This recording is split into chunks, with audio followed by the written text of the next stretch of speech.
Hi, good afternoon, everyone, and welcome to our Native American Heritage Month presentation. This is the final of 9 sessions we've had this year, and I'm very glad and proud to welcome Susan Masten to us to speak with us today. Susan, thank you for coming. So I'm going to read your bio. I hope you feel nice and calm. I feel that music was so calming and soothing. I think it's a perfect way to start. So Susan is the Interim Executive Director of the Native American Finance Officers Association, also known as NAFOA.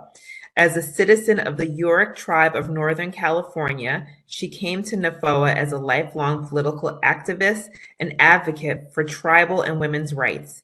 From 1988 to 1991, she served as the Yurok transition team member to implement the Hapa-Yurok Settlement Act, which established the Hapa Valley and Yurok reservations.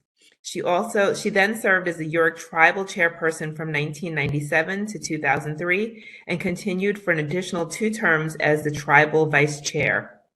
Around the same time, she served as the first vice president and president of the National Congress of American Indians, NCAI, as only the second woman to serve in that position. During her tenure, her advocacy covered issues such as energy, natural resource management, housing, health, budget allocations, trust reform, digital divide, and sovereign protection. Her leadership experience also includes serving as the Pacific Regional Vice President and President, as the co-chair and National Trust Reform Task Force, chair of the Board of Directors of the Indian Law Research Center, vice president of the National American Indian Enterprise Development Center, commissioner and president of the Klamath Chamber of Commerce, amongst others. In 2002, she was appointed to the Norte,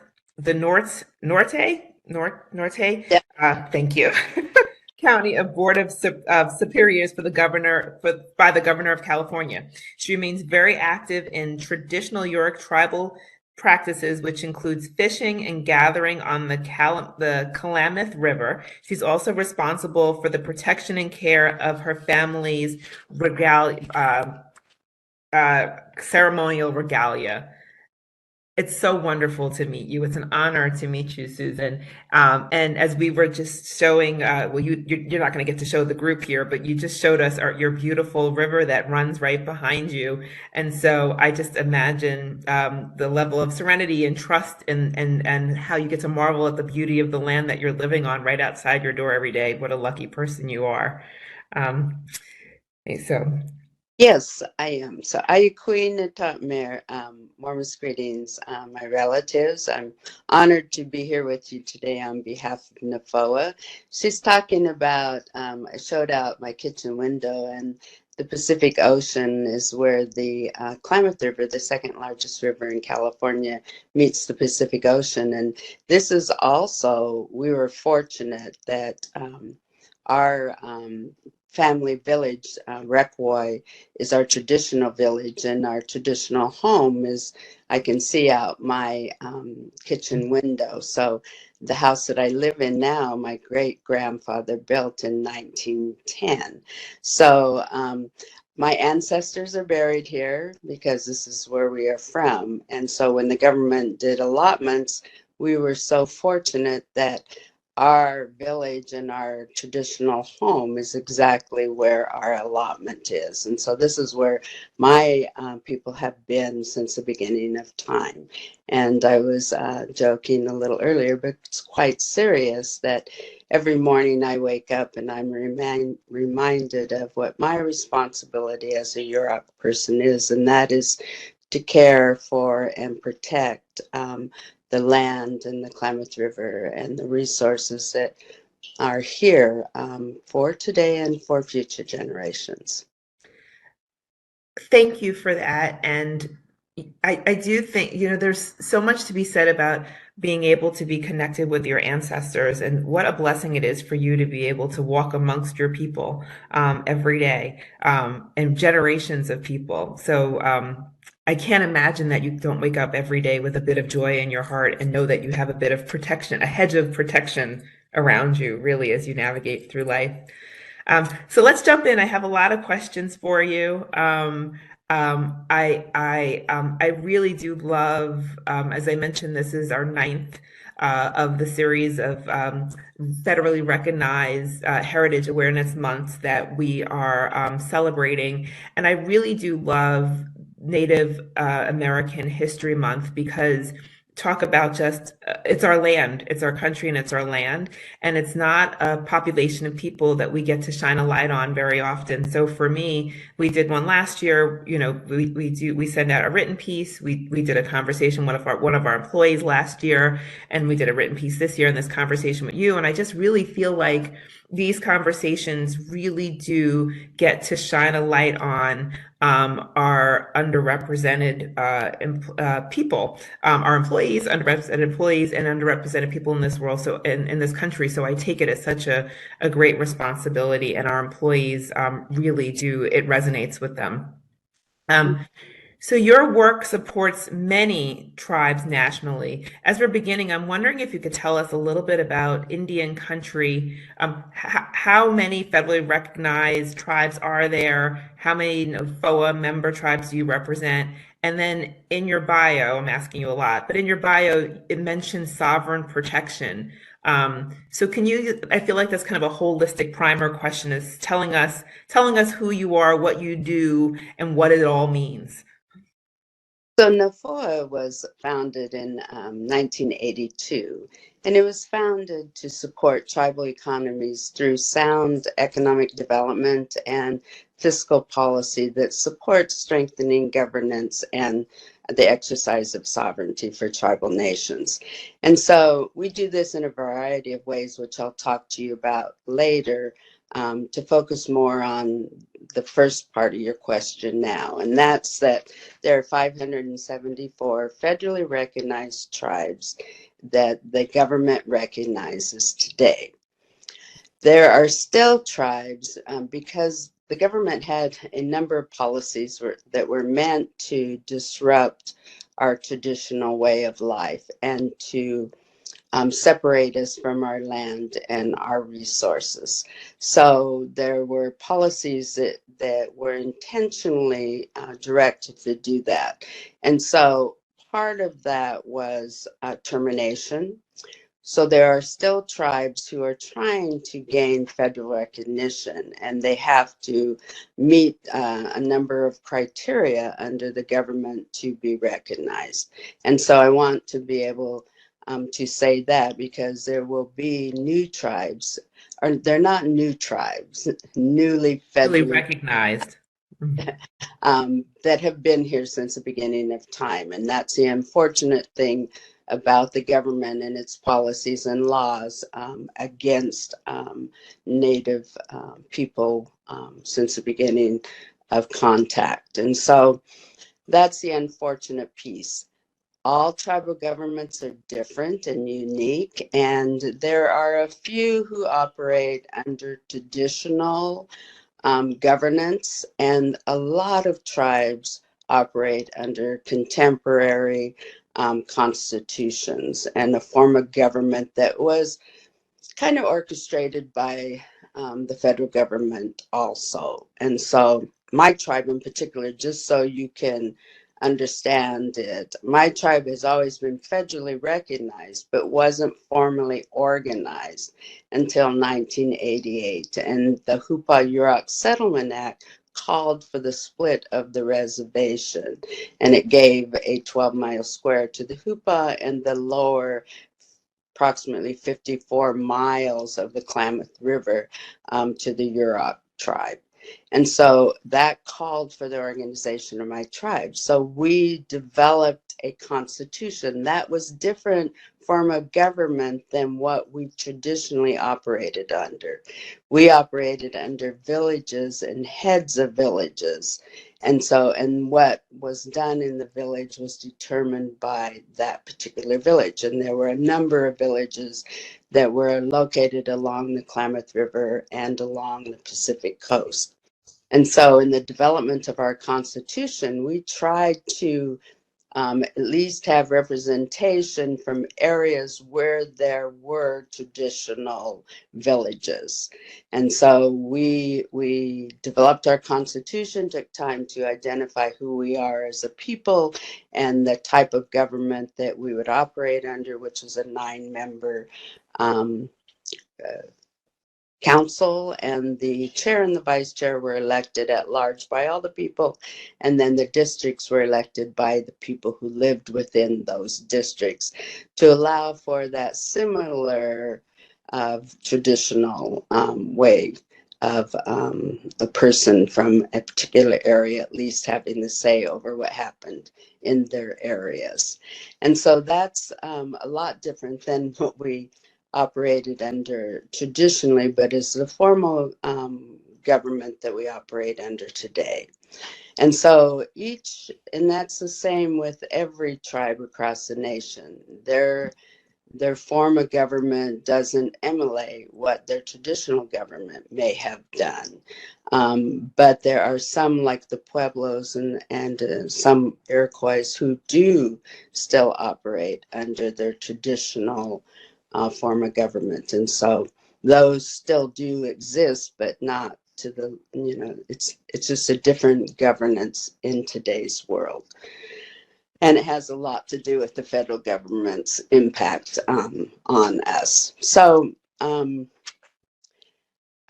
sovereign protection, that's something that the Constitution recognizes the sovereignty of tribal governments, the same as states and the federal government. And so the only way that just protects the government and our lands and our resources. So, and I know that you're familiar with working with tribes, that there are some instances where tribes will choose to waive their sovereign immunity in a very specific case as it relates to a specific detail within a contract that allows for them to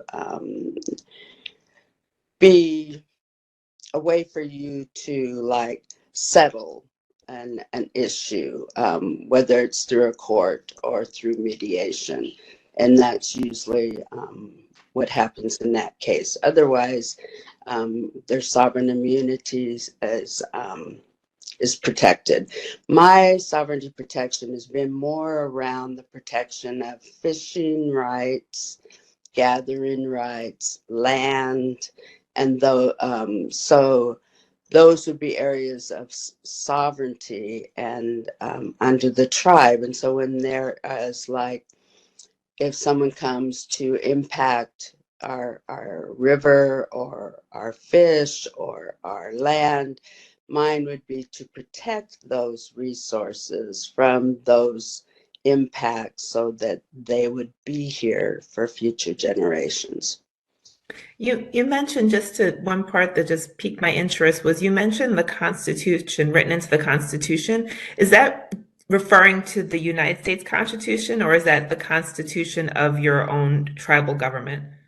So that's the constitution of the tribal government. And so Okay. every tribal government has a constitution from which it operates that defines the way that their government will govern its people. It's the same as the United States Constitution does for the United States. Got it. Got it. Okay. So I went to, which the people on the call know because I say it often. I went to Syracuse University. Syracuse University sits on Onondaga, is in Onondaga County, which I assume is a federally recognized tribe, the Onondagan tribe. And so one of the things that in the last 5, 10 years, the university does whenever there's a gathering is they do a land acknowledgement, which I think is really beautiful. And so as we kind of start talking with you, I want to make sure that we're respectful and honor the indigenous people who were the original stewards of the land that we live on, which is again why I think this particular session is so important because it really does impact all of us. So can you give us, for the people who are on, my colleagues that are on, can you share with us guidance regarding the best way of making sure that we're honoring and respecting the land and the indigenous people? And can you explain for those who may not have heard of a land acknowledgement, what that is, when they began, et cetera? Yeah, and so for me, I always acknowledge when I'm going into someone else's homelands. And so for me, whenever we're holding a meeting, whether it's the National Congress of American Indians, whether it's NAFOA, whether it was my tribal government visiting another tribe, the first thing I would do would be to acknowledge and thank the tribe and the people from a particular area. I go one step further in that I offer an offering in my prayer when I arrive to acknowledge the people who were there before me and the ancestors that are there, that are buried there. And then I ask for their blessing to be there and the forgiveness for whatever I might be doing that I shouldn't be doing and I'm not aware of, because it's their tradition or culture. And so that's what I do. It's like going into someone's home. You're acknowledging and you're that you're there as a guest, and that so you're paying a tribute to the people and to the ancestors and to the land, and that you are visiting because you are a guest to that area. And so you are honoring um, the people and and the ancestors from that particular area, and the land that's there, because you're not from there. And so you're a guest there, and so you want to be blessed and have a good trip there, and you want to be respectful, and so you're paying that respect to the people who are from that place. And so recently there's been a movement, and I would say it's only been in the last 10 to 15 years that and it's because of native people doing this, that then of course federal agencies and state entities are beginning to also pay that respect, because it's a learning process.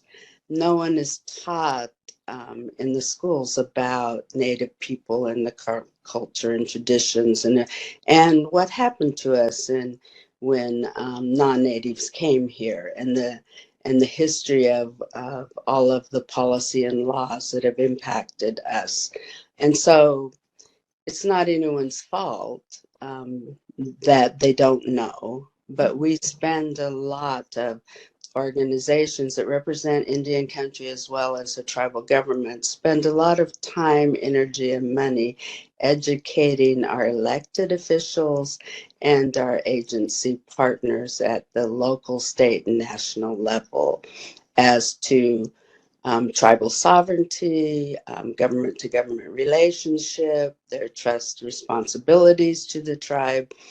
A lot of energy and time and money is spent to bring people up to par with, because if you don't understand it, you can't have good conversations, and you can't have good partnerships if you don't understand who your partner is, and you don't understand that fundamental sovereignty issue and trust obligation. Yeah, I really do think it's beautiful. And as you said, it is an acknowledgement when you're walking into someone else's home to recognize whose home it is, recognize that you want to ask for blessings, the blessings to be poured over you as you do whatever piece of business you're doing. So I'll leave it up to my colleagues to Google. We were Googling Manhattan, Manhattan, I think if I'm not mistaken, was all native land, so was native land. And there is a land acknowledgement that if people look online, they can find. And I encourage people to do that. I just think it's just it really, again, culture is interesting and history, even more so than culture, history. You cannot move forward if you don't understand your past, right? So you kind of have to understand how we got where we are. I'm going to skip around for 1 second just because you talked about partnership. So I'm going to skip a question and then go back to a question because I want to talk about us and our partnership that you all have with Mutual of America. We have the pleasure of being introduced to you and your colleagues at NAFOA by Laura Lee Massette, who is, as you probably know, Susan is the Vice President and National Accounts, the Vice President of National Accounts for the Tribal Markets here at Mutual of America.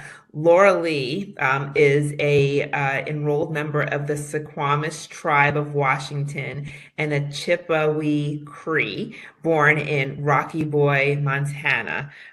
So when we reached out, so as my colleagues know, and I think we explained to you, we often will reach out to our colleagues to help us to plan these events, and also to get their input, because I do think for us, by us, it's really important that people who are either members of that organization and or allies of the organization, we welcome all.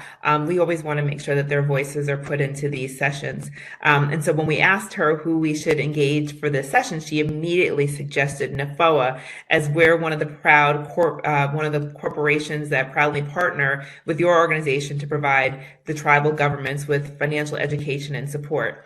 And so I'm curious if you could explain for my colleagues a little bit about that partnership, how it came about, et cetera.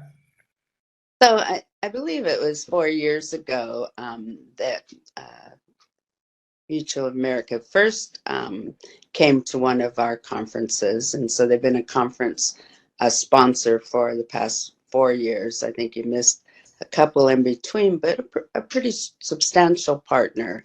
And that partnership is really important. We really value our partners, and we actually have a corporate affairs advisory board too, that we seek input into our agenda as well as evaluating where we're at. But it allows for us to bring current issues or trends in economic development in Indian country. It allows us to bring best practices, whether it's insurance or it's access to capital, or it's all whatever it is that the expertise that a corporate partner has, it brings it to the table for us to be able to share those resources with our tribal members and with our fiscal directors. And that's extremely important because we want for them to be able to pull from the best to be able to offer their tribal nations, and for them to see what's out there. And, we also incorporate those best practices within our two conferences that we hold in the fall and the spring. And so they're actual trainings, but also just the current new information that's out there that can be provided at the same time. And so corporate sponsorship and partnerships are critical for us to be able to actively engage with our member tribes and to be able to present those educational opportunities for them, as well as it provides for us to support educational programs within our institute. And that provides for young professionals, mid-career, and professional level executives. So, they're valuable to us, and we could not be able to bring these new resources to our members without our corporate partners. So it's extremely important, and we value our relationship with the Mutual of America. Well, that is wonderful to hear. And thank you for explaining, because I do, while you work really closely with Laura Lee and the national sales team, which she's a part of, I don't know that the full breadth of our organization understands the partnerships that we have. So that education, I think, probably helps some people here get a broader sense of the work that we do in and out of our communities, and the importance of that work. So thank you. So NAFOA aims to cultivate a strong relationship, not just with all your member tribes, but the federal government, which we discussed before, and the importance of having the understanding between the federal government and how your tribes are governed. How do you maintain relationship with? How do you educate the administration and your elected Indian county officials to best serve the tribal community? What does that partnership look like? And maybe a bit of, has the partnership changed, strengthened over, I know you're relatively new in the role, but I'm imagining that it probably has come a long way to where it is now. So it's all about relationships, whether you're partnering with our corporate people, or we are partnering with staff on the Hill, or working with our elected officials, or within the agency. And within the agency, a lot of them are career. And so those are long-term relationships. But then the appointed officials are also important for us while they are there, to create change in policy or in the development of legislation, to ensure that they understand and are inclusive of Indian country within the legislation that they're developing. So it's we have cultivated some really good relationships on the Hill, as well as with Treasury, and are making inroads into IRS. And so it's having a presence. And when you do that and you strengthen that kind of partnership, we are looked at as an expert in our field.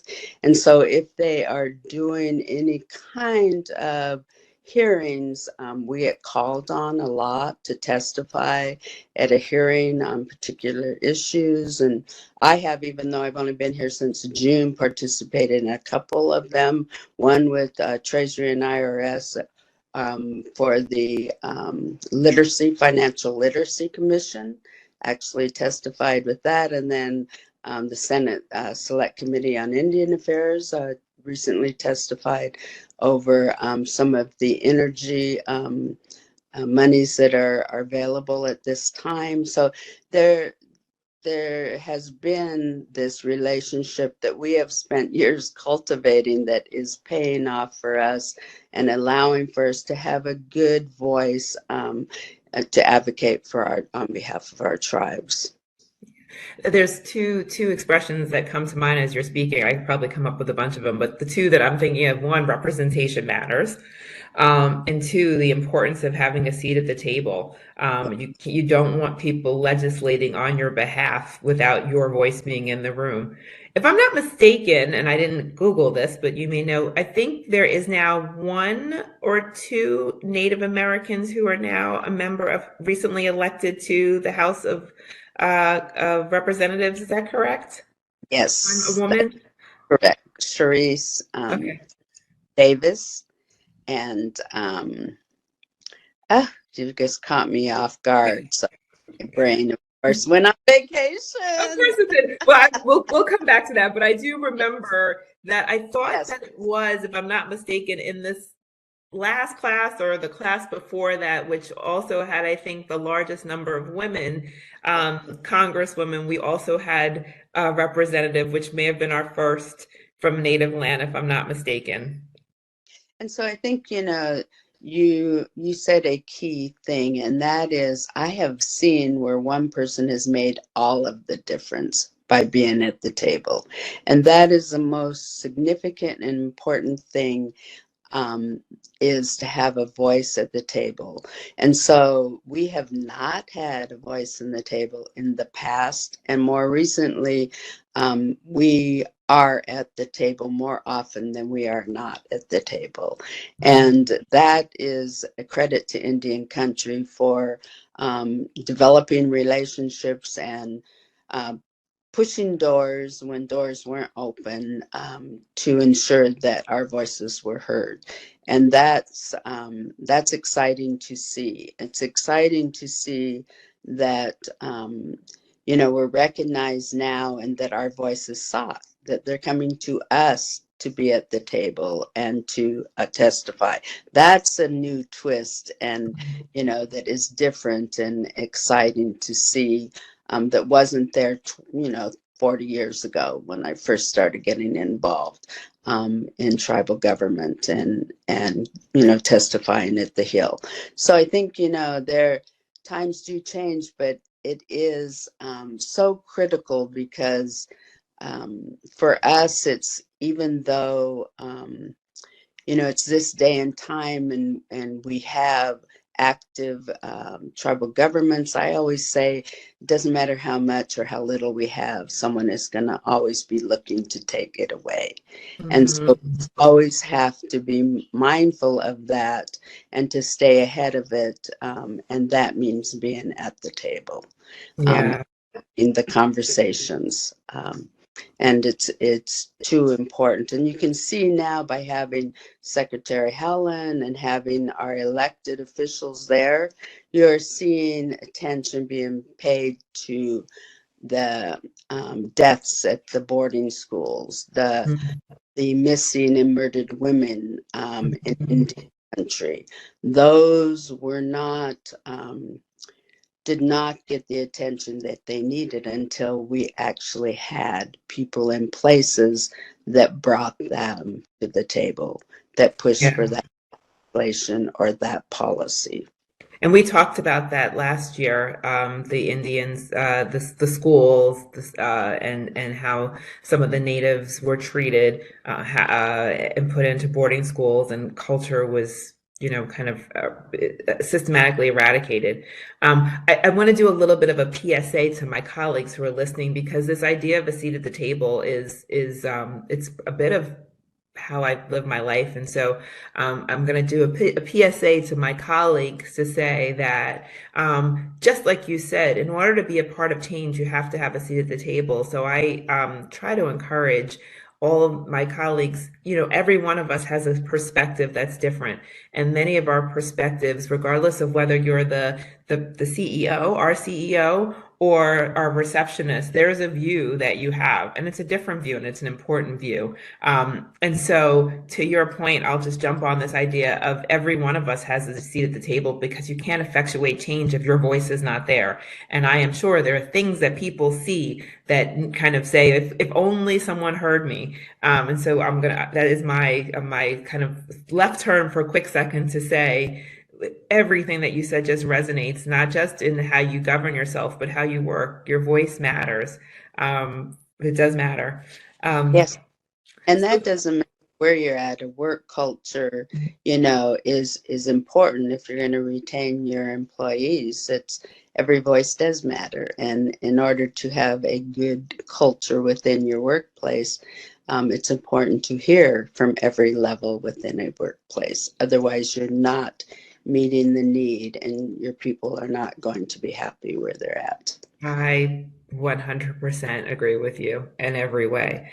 Um, so, according to the 2015 National Financial Capability Studies conducted by FINRA, the FINRA Investor Education Foundation, data suggests that Native Americans have higher levels of financial fragility and distress than other groups.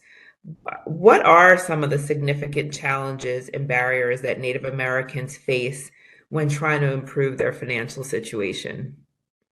So I'm glad that you asked that because I'm going to use an example as my tribe. When we traditionally growing up, wealth was everything. And so from the time that I would be young, I would want to accumulate wealth because that is for me in my tribe, and that was important. And so I understood the meaning of a currency. We had a dentalium shell. Oh, good. I wanted to ask you about your earrings. Shell. Are you going to tell us about Yeah. them? Because they look beautiful. So this is a dentalium shell, and depending on the length of it was the value. This was Yurok money. So this was very important to us. And so important that the men would have tattoo marks for the value of the different size of the dentalium shell. It was that precise. And so we knew money. We knew how to get money, and that was important to us. And in a lot of, they had large places where they would all gather, and they would trade goods and services. And Mhm. so that was something. But then when non-natives came and they disrupted our way of life, and not only that, but they took the resources that we would have accumulated wealth from, our land, our timber, our, whatever, our fish, whatever that would have been. And they acquired wealth from our land and our resources. That took away our ability, but it also took away the ability for our men to provide for their families. And so you're missing a whole sector of our way of life, and the providing for our family, and the accumulation of wealth, and the understanding of money and how that worked in our families away for generations. And so when you don't have that financial literacy, when I was talking to the commission, that's starting all over from scratch. And so if you're living on the reservation is going to be located in an extremely rural place. I had a business on the reservation. I'm 20 miles from the nearest populated town. I'm Mhm. at 75 miles from the next nearest town. So, in order for me to have a business here and to grow, I need a good internet connection, which I do not have because there's Mhm. no internet to the reservation where I live. And so And is all that on purpose, or why would that be? it's, well, there was a time when there was money put into electrifying and providing infrastructure to rural America, but not to reservations. So it was intentional, in my opinion, um, because they're the only pockets. There are, even telephone, like in my upper reservation, there was no electricity, no telephones, no internet until the tribe organized and began to develop some of that infrastructure. So people lived in the upper portions of my reservation without electricity, phones, or internet. So, Mhm. in order to be successful today and be competitive, you need all of those Of things. course. So, if Mhm. you're lacking that basic infrastructure, then that has a lot to do with how you pull yourself up and out of a poverty situation. And so that's what's hard for a lot of people to understand. Um, Mhm. and that still exists today, and it does. And there are efforts now to rectify that. But when you're talking about, a critical infrastructure, that's a lot of money to invest. And we aren't fortunate to live in a populated area where we have a casino that's doing really well because they are, have that advantage of being there, and Mhm. take advantage of that. That's a few tribes, and that's not every tribe. So that's Right. misconception that many people have, that we're all wealthy and we all have all this money from the casinos. It's not so. And so, and that is a few lucky people who are in that, and they have newfound wealth, and so they're having challenges learning how to manage To manage that it. newfound Right. wealth. Mhm. And so Yeah. it's about catching up with where we were traditionally. And that's the challenge that we face, is reteaching what we knew before, that we haven't had. Because if you don't have enough money to budget, if you're just, having worried about putting food on the table for your children, you're not thinking about saving money or accumulating any kind of wealth, because you don't even own your home. You can't even feed your children. So it's a catch 22. So I just want to take a moment to remind my colleagues that if they have questions, they can write them in for Q&A.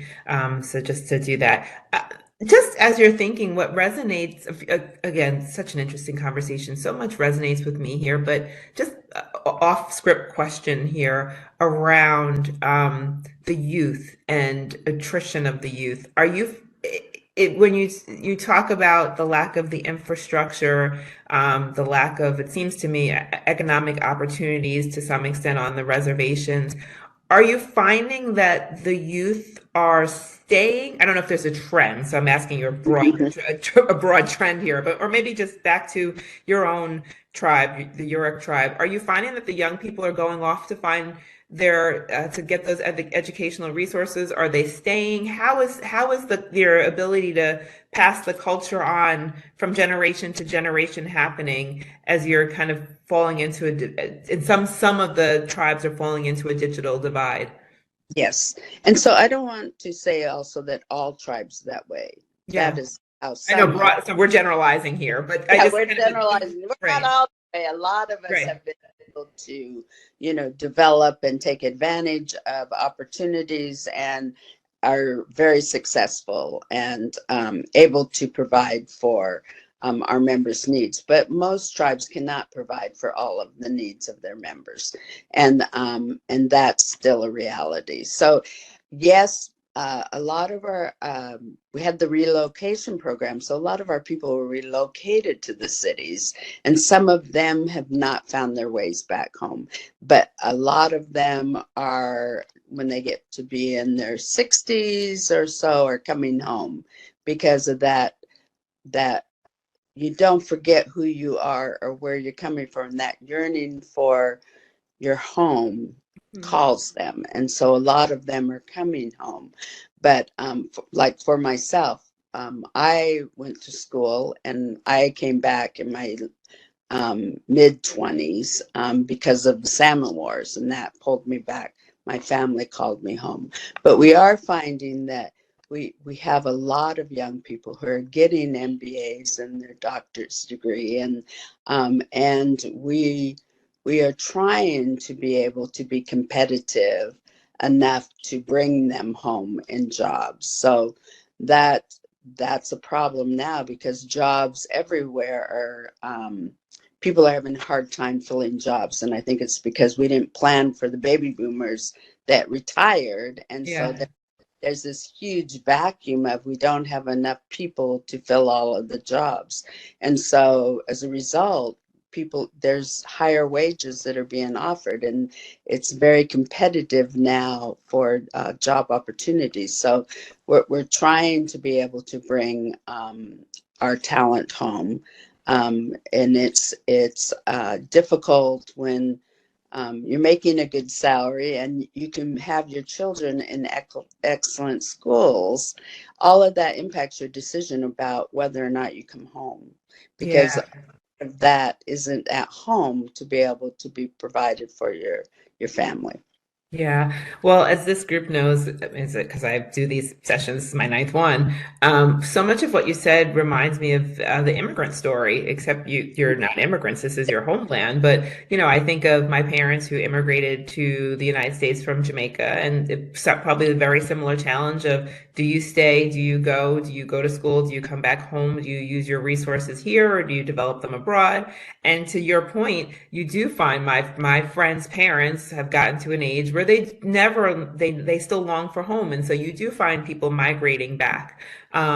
So your story is not the immigrant story because you are the originals, but it is a very interesting story about when people decide to leave their homelands and venture off, and the decisions that you have to make around that, and also the continuation of the legacy. And again, someone as a kind of an immigrant, a child of an immigrant, and I'm very much connected to my parents' home country. I worry about that for my kids because, every generation becomes a little bit more and more far removed. And so it's a challenge, I think, anyone, and that is whether any immigrant. So whether you are, native or West Indian or from Italy, right? It is the story of how do you continue your legacy? How do you ensure that you're cultivating growth in your homeland, but also allowing people to go off and foster big ideas and bring them back?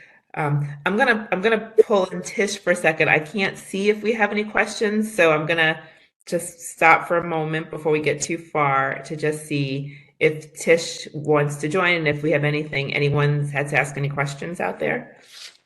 Thank you, Tara. Thank you, foremost, Susan, once again for joining us today and enlightening us on everything that you've shared regarding finance and economy. We do have one question so far. I will see if others come in. I did have one of my own, if you wouldn't mind. But one of the attendees in our webinar today has asked, some of us have been told our ancestors are of Native American descent. Is there any particular place we could begin our research to find out which tribe we may belong to? So it's real important for you to know who your grandparents and your great grandparents were and where they came from. And then from there, contact the tribes in that region and just see if the names are on their tribal rolls. So you call the tribal government, ask for the enrollment department. And that's where you would start. And so knowing who your great grandparents' names were, knowing the region where they came from, and starting with the tribes in those regions. And it would be the enrollment department again. Thank you for that. Let's see if there's another. Nothing else so far from the audience, but if you will, I did have a question. Wealth of information on NAFOA's website, NAFOA.org, for those who might not know. And in looking through some of those details, I saw lots of references to policy webinars and other releases, and mention of, again, related to the tribal economies and finance, the Treasury Tribal Advisory Committee, TTAC. A lot of references to that on your website. And so as background, I saw that it's a 7-member tribal advisory committee that advises the Treasury Secretary on significant matters related to the taxation of Indians, the training of the Internal Revenue Service field agents, as well as the provisions of training and technical assistance to Native American financial officers. Is there anything else that you can share when we talk about finance and economy? Of course, taxation always comes up, but I was just wondering if there's anything else you can educate us on about the TTAC? So that is to advise the Treasury and IRS on policy issues, and so it's an important group because a lot of policy has not been defined very well within IRS or Treasury, and the fact that we do have a U.S. treasurer who is native there has caused for some movement and opportunities for us to have input into the policies that are under IRS and Treasury. And so that committee is playing a significant role as they weed through what those policies are and what how they impact Indian country, and being able to provide for advice on those particular areas. So it's important for the work that we do, and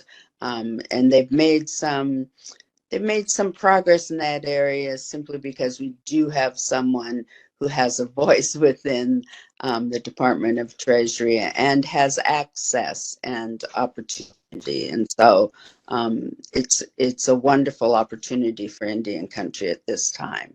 Thank you for explaining that. Again, there were so many references to updates on these conferences and all things related that I figured I wanted to get a little bit more clarity on it, if you don't mind. And Tara, I think I'll make this the last one before turning back to you. You may have one more question.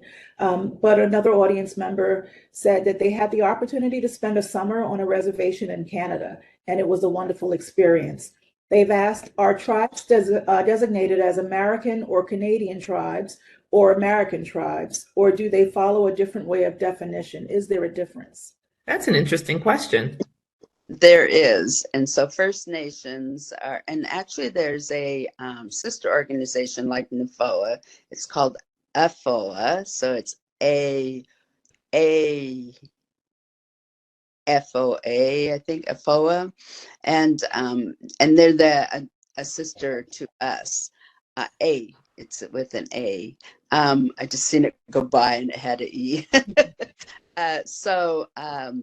First Nations are different, and there clearly is a border, and who had people on both sides of the border.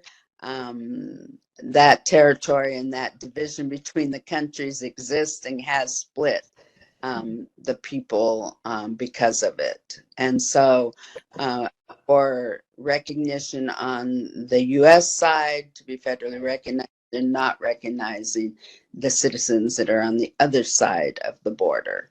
And so that's a problem for that particular tribe that have border lined and people on both sides of the border. That we have Alaskan Native and American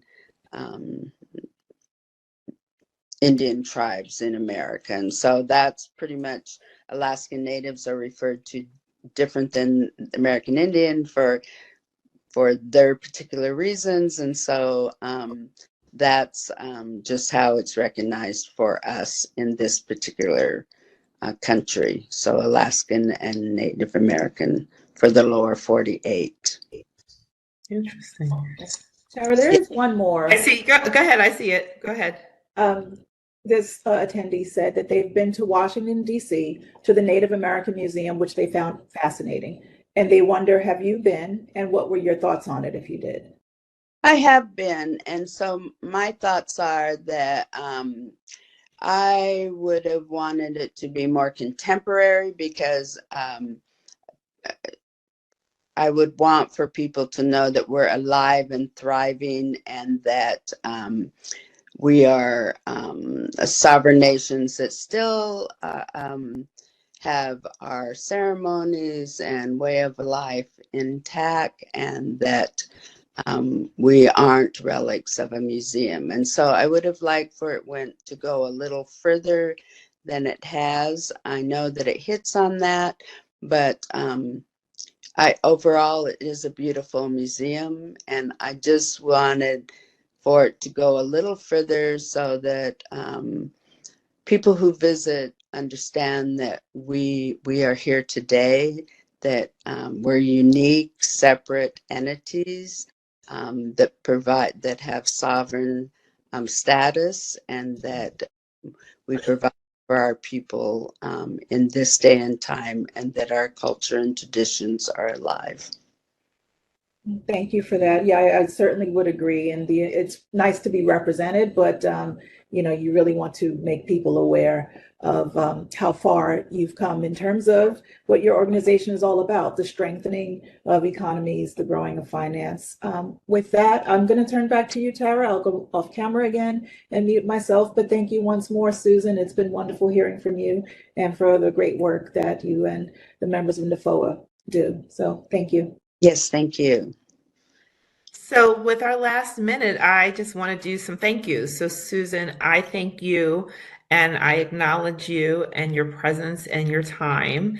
We have quite a lot of employees on the line, and so I'm sure they've walked away with a wealth of information. I want to thank all the attendees who joined on. I feel like every time we do this is the ninth again. This year we did, I think, 7 last year. I always wonder if people will come. I'm always concerned as we put this together, but yet we always have an engaged group of employees who dial in and who watch afterwards. And so that is all, I think, due to the candor, the honesty of the dialogues that we get to have with our guests, whether they are partners like you or with our own employees. And so it really does, I think, these sessions meet what I have always held to be the mission of the Human Resources Department since I started here 2 years ago, which is to empower and fulfill our employees, our colleagues actually, and these kinds of events do that. I want to thank Laura Lee, who was the one who introduced us to NAFOA and to you. She's not on the screen, but she was very much a really strong participant and advocate as we were planning this. Our communications team, who will follow with some social media postings about you. Lawrence Friedel, who is our technology guru, who makes sure that we all look good and we all sound good. So thank you, Lawrence. And the social media team. So our comms team who do the written piece and our social media team who do the social media piece. Again, Susan, we thank you for your participation with us. And I am so honored that our organization is a partner of yours. And while I don't get directly involved in the partnership, I will say, I'm sure on behalf of Laura Lee, that we hope that is a very long and fruitful relationship between our organization and yours. So I'll give you last parting words before we say goodbye. Well, I appreciate the opportunity to be with you today, and I hope that many of you will visit our webpage, which is NAFOA.org, because then you can learn more about the opportunities that we provide for educational opportunities for finance directors and young professionals coming into the finance world. So I thank you again for allowing me to be with you today, and I hope that each of you will take a look around and learn a little more about tribal governments in your area. And the land on which we sit, right? The Land. on which each of us sit. Yeah. Yes. Wonderful. Well, with that, I will say thank you and thank you to everyone who joined on. Have a wonderful rest of your day. You too. Okay. Bye.